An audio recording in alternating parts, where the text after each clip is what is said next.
Hey, what's up, guys? This is Pavel here, seven-figure agency owner, and today I want to talk about the top things that you can do in your one-on-one meetings with your sales team members, aka your insurance agents, to be able to get the most out of them, scale your team performance, and make sure that you are respected as a leader. So basically, as most of you probably already know, salespeople are very good at finding excuses as of why they don't make their numbers, as of why they don't make their projections, and all that good stuff. So by far, the number one thing that you want to start your sales team one-on-one accountability meetings with is results, right? So you want to bring the results as early on in the conversation as possible. So just to give you an example, before you show up to that one-on-one meetings, you already want to have all your sales reports and all of your individual, this agent's tracking numbers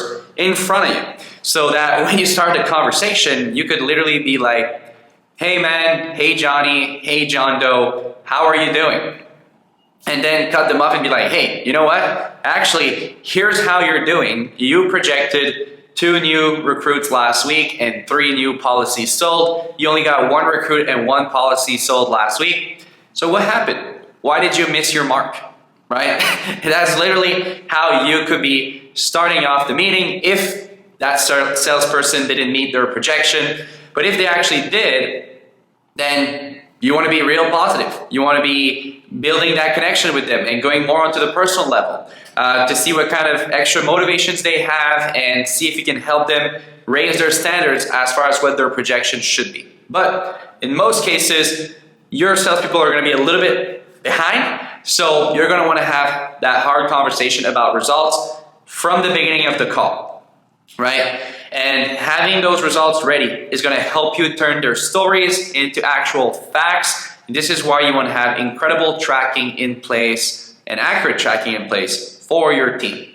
Now, once you've passed through the results phase and they haven't made the results that they were projecting, then you're going to need to look into why they haven't made those results.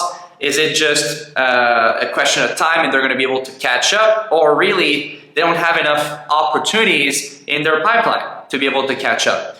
So you guys guessed it, the second thing we're going to cover in that meeting is evaluate their pipeline. So, again, we're going to want to turn stories into facts and numbers. So one thing I like to ask them is like, can you give me the names of your top new opportunities, your top new prospects that you found in that last week since we had our last one-on-one accountability call? So instead of having that salesperson tell you, yeah, I got 5 new deals coming, now they're going to have to tell you the names of those 5 people, and you're going to be able to say, awesome, I'm writing those down. Next week, we're going to look at where they're at in the sales process. I'm going to ask you for an update on this because you are behind on your numbers and I want you to succeed, right? So this is some extreme accountability. You can also ask them, last week, you gave me the names of these 3 people that you were planning on closing or recruiting. So where are they in the process? What happened with them in the last week? Again, some real good accountability for your salespeople. By the way, I forgot to mention how often you should have those one-on-one meetings. I personally do them once a week with all of our full-time salespeople and once a month with all of our part-time salespeople. Now, at the moment, we don't have any part-time people. Everybody's full-time, so it's only once a week. But we have a lot of clients that have part-time agents, so you could do that once a month with them.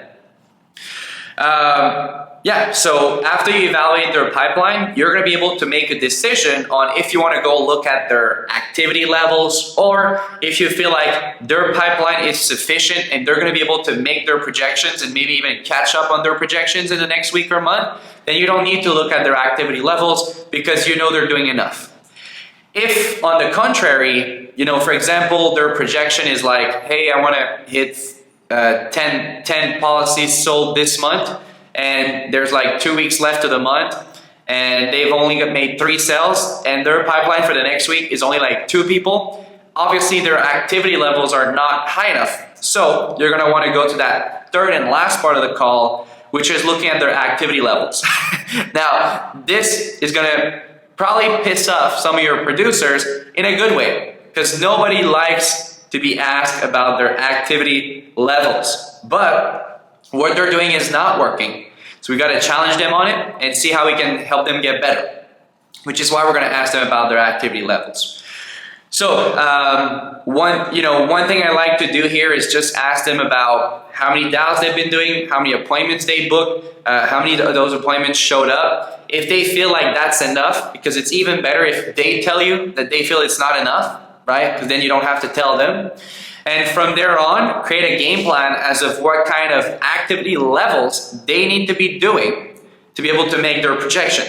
So you want to reverse engineer their current numbers, aka if every time I make 10 calls, I book an appointment and I need 20 appointments next week to make my projection, then I know exactly how many DAOs I need to be making. And you want to let them know those numbers.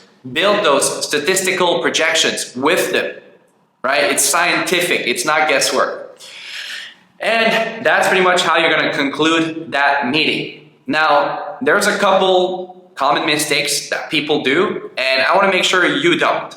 So the first common mistake not to fall into is not leading the meeting with results, because then you're just going to be talking about why they missed and why potentially they're going to do better, and like why the current situation, the market sucks, which is why they're not making their projection, and all this bullshit that is not true. You want to lead with results because only results matter. This is the culture you want to create in your organization and in your team. Secondly, I see sales leaders or agency builders being afraid to call out their team members, right? Being afraid that it might cause some friction. It might get some people to drop.